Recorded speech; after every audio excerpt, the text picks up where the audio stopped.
എല്ലാവിധ national international ബ്രാൻഡുകളുടെ spectacle ഫ്രെയിമുകളും ഒഫ്താൽമെറ്റ് ലെൻസുകളും പ്രമുഖ ബ്രാൻഡുകളുടെ കോൺടാക്ട് ലെൻസുകളും കൃത്യതയോടെ ഡിസ്പെൻസ് ചെയ്യുന്നു. കാഴ്ചയുടെ പൊരുളറിഞ്ഞ പാരമ്പര്യം. കുന്നക്കൽ ഓപ്റ്റിക്കൽസ്, എരമല്ലൂർ.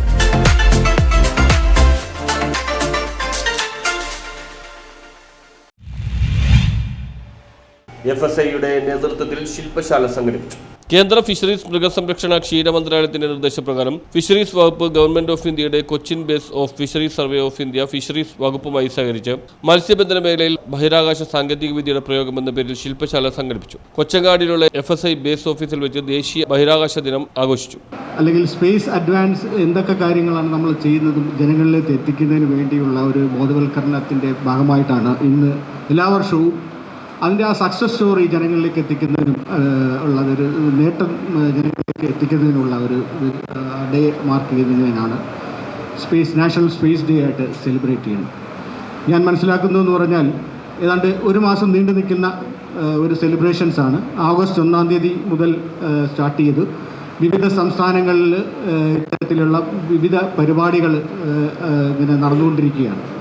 അതിൻ്റെ ഈ സ്പേസ് ടെക്നോളജി യൂട്ടിലൈസ് ചെയ്യുന്ന എല്ലാ സ്റ്റേക്ക് ഹോൾഡേഴ്സും അതിൻ്റെ ഡിപ്പാർട്ട്മെൻറ്റുകളെല്ലാം ഇത്തരത്തിലുള്ള പരിപാടി സംഘടിപ്പിക്കണമെന്ന് കേരള ഫിഷറീസ് വകുപ്പ് ജോയിന്റ് ഡയറക്ടർ മഹേഷ് എസ് മുഖ്യാതിഥിയായി. ISRO ശാസ്ത്രജ്ഞൻ ഡോക്ടർ ബാബു ഗോവിന്ദരാജ്, കൊച്ചി നഗരസഭാ councillor M. Abiyulla, KUFOS Kochi dean professor doctor MK Sajeevan, Swiftnet director doctor Shane Kumar CS, Kochi FSI zonal director doctor Sijo P. Varghese, doctor Sujith Kumar Patnaik എന്നിവർ സംസാരിച്ചു.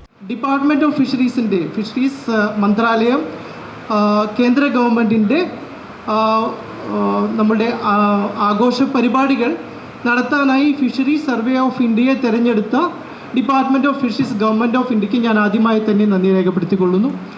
അതുകൂടാതെ എനിക്ക് വളരെ ചാരിതാർത്ഥത്തോടുകൂടി പറയാൻ കഴിയും, നമ്മളുടെ ഇന്ത്യൻ സ്പേസ് റിസർച്ച് ഓർഗനൈസേഷൻ്റെ ഒരു വലിയ ഒരു ശാസ്ത്രജ്ഞൻ നമ്മളുടെ ഇടയിൽ നിന്ന്.